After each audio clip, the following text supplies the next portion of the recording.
Welcome to my YouTube channel where we talk about research and all its related family. If you need to learn anything about research, this channel is for you. You've just gotten to the right place where all the questions you have would be answered. In today's video, we'll be looking at plagiarism in research.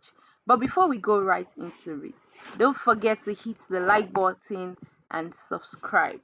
Look at the bell icon and just hit subscribe. Now let us look at what is plagiarism in research. Plagiarism is the act of using someone else's work, idea, or word without proper credit. You may ask, this is research. If I am not supposed to use somebody else's work, what then do I do? Calm down.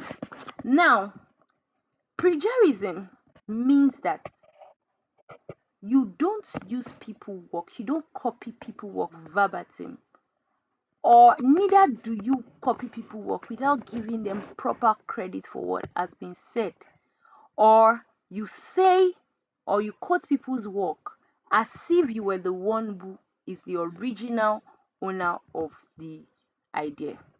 That is a punishable and a criminal offense in the law. Now, intentional plagiarism, copying and submitting someone else's work as your own. Unintentional plagiarism is when you fail to properly cite the source due to lack of knowledge. And this usually happens when we copy from things like newspaper articles, when we copy from online sources that are not well referenced.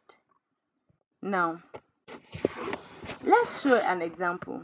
Let's say I've read somewhere that someone said artificial intelligence is changing the world. I read it from somebody else's work and I put it in my own work. Artificial intelligence is changing the world. That is plagiarism. That means I have intentionally copied somebody else's work. How then do I use this statement in my own work to show that there is no plagiarism? I would say that the name of the original writer, if that person is Smith, what year did that person publish that paper? 2020. So I say Smith, according to Smith, in parentheses 2020. Artificial intelligence is significantly transforming industries, right? You can see that I did not say artificial intelligence is changing the world. I said artificial intelligence is significantly transforming the industry, even though I have changed some of the words used in his original statement. But I must give credence to Smith because he was the original founder of the thought. Why is plagiarism a serious issue? Plagiarism can have severe academic and professional consequences. First off, if your work is found to have a high level of plagiarism, you would lose credibility.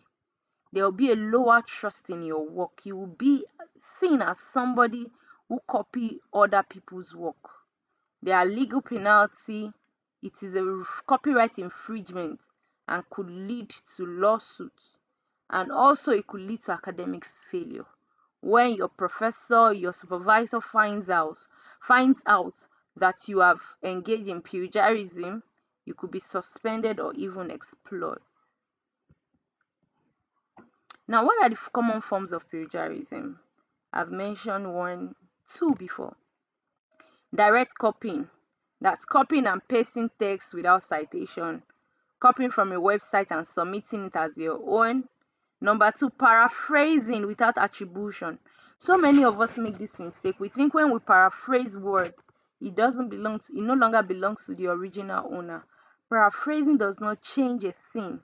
You must ensure that you properly cite the original owner of the idea.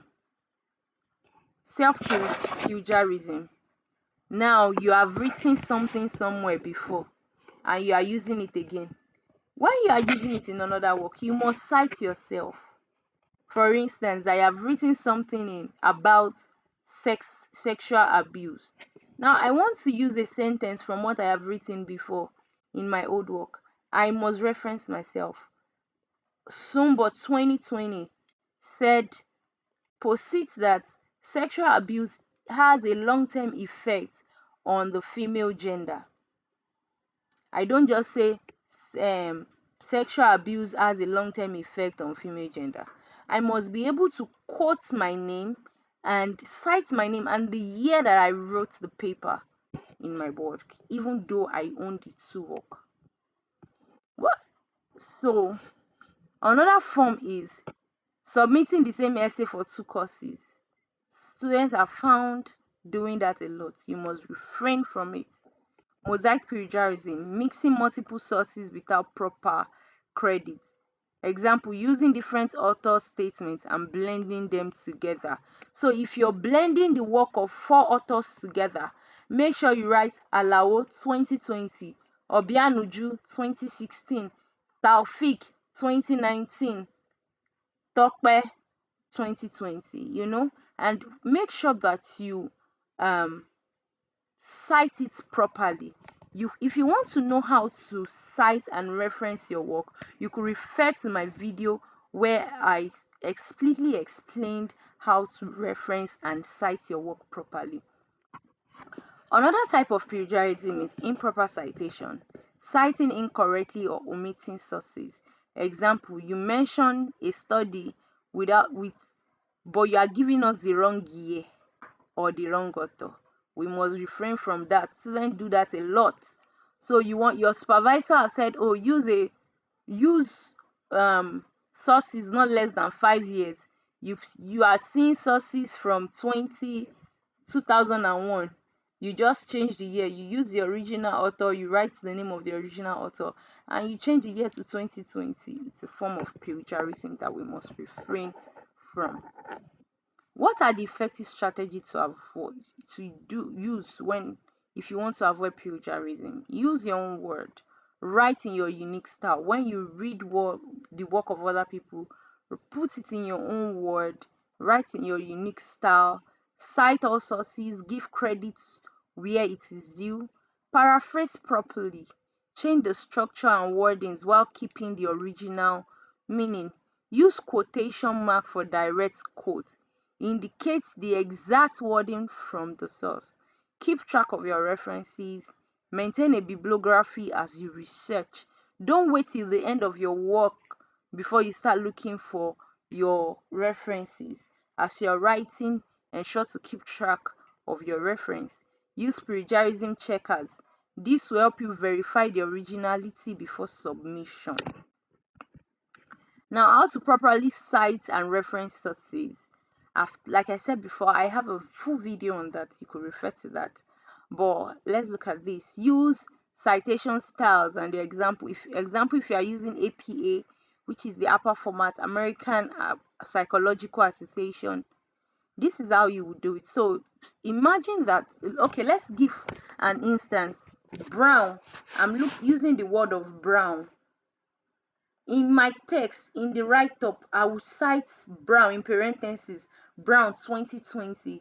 When I get to my reference list, I will write full name, Brown J in brackets 2020, the title of my paper and the publisher, right?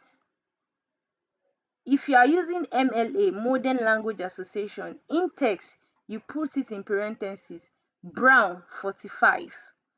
In our reference page, I would then cite John Brown. You know that in upper format, you only use the other name, the initial, but in MLA, it is quite different. You use the full name, Brown John. The topic, I did not put the year yet. Notice the difference. Brown John, the digital revolution. Tech Press, the publisher. Then last, what we come last is the year. If you're using Chicago style, you may not need to put in-text reference. Your reference to come at the end, and you put John Brown, the digital revolution in parentheses, the publisher and the year. Then you write the page.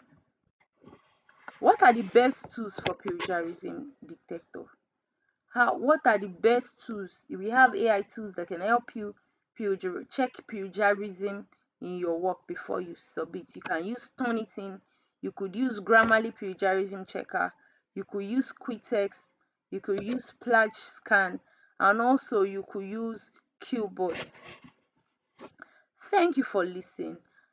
I hope and I know that this video has answered to your question.